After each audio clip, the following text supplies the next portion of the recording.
ప్రియా గారు, శివ లేడండి, ఉప్పితో వెళ్ళాడు. మీకు ఇవ్వాల్సింది 10,000 కదా. ఇచ్చేస్తాను, నేను చేపిస్తా అంటున్నాను కదా. లేదు, వాళ్ళ తాతయ్య కూడా పక్కనే ఉన్నారు, మాట్లాడతారా? వాళ్ళ తాతయ్యతో మాట్లాడిస్తాను.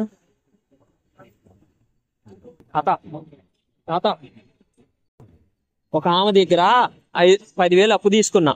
10,000 అప్పు తీసుకున్నా. నేను ఒకటే కాల్ చేస్తున్నారు, అమ్మాయి లెక్క మాట్లాడినా గానీ ఫోన్ చేస్తారు. మా తాతతో చెప్తా అన్న, నేను షూరిటీ ఉంటా, అమ్మా ఇప్పిస్తా, రేపు నేను మీ ఇంటికి వస్తా అని చెప్పవా?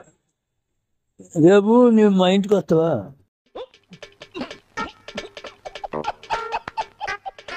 రేపు నువ్వు మా ఇంటికి వస్తావా? నేను మీ ఇంటికి వచ్చి కడతలేండి అని ఒక మాటను నార్మల్గా, సరేనా? నువ్వు కడతా అన్నట్టాను. వాళ్ళు ఎమ్మటే కట్ చేసుకుంటారు. ఇగోండి వాళ్ళు. హలో, ఉప్పి వాళ్ళ తాతయ్యకి ఇస్తున్నా, మాట్లాడతారు, ఒకసారి వినండి. లేదండి, పెద్దవాళ్ళ మాట ఒకసారి వినండి. రేపు ఇస్తలేదు అమ్మా, రేపు 10,000 ఇస్తాను. రేపు మన హాస్టల్కి వచ్చి 10,000 కొడుతున్నా అంటాడు, రేపు ఇస్తారమ్మా.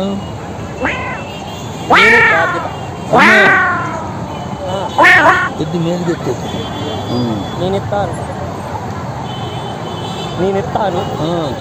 ఇస్తాను చెప్పు అమ్మా. నేను ఇస్తలేను. మరి మనవాళ్ళు లేడు, నేను భయపడినాను. ఫోన్ ఇచ్చింది, నేను ఇప్పిస్తలేను. రేపు నీరా? సరే, చెప్పారు కదా, మీకు రేపు ఇచ్చేస్తారు. సరే అండి. సరే తాత, థ్యాంక్ యూ. బతికించినావు నన్ను, ఇవాళ నన్ను బతికించినావు. రోజు ఫోన్ చేసి చికా చేస్తుర్రు డబ్బులు కట్టని. చూసారా ఆ తాత?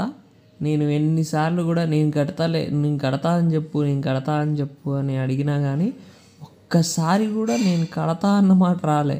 అమ్మ వస్తాడమ్మా, ఇస్తా అమ్మా అన్న మాట తప్ప.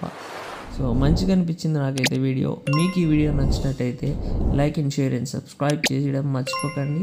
Keep supporting. బాయ్. ఫాలో చేయండి గైస్, ప్లీజ్ గైస్.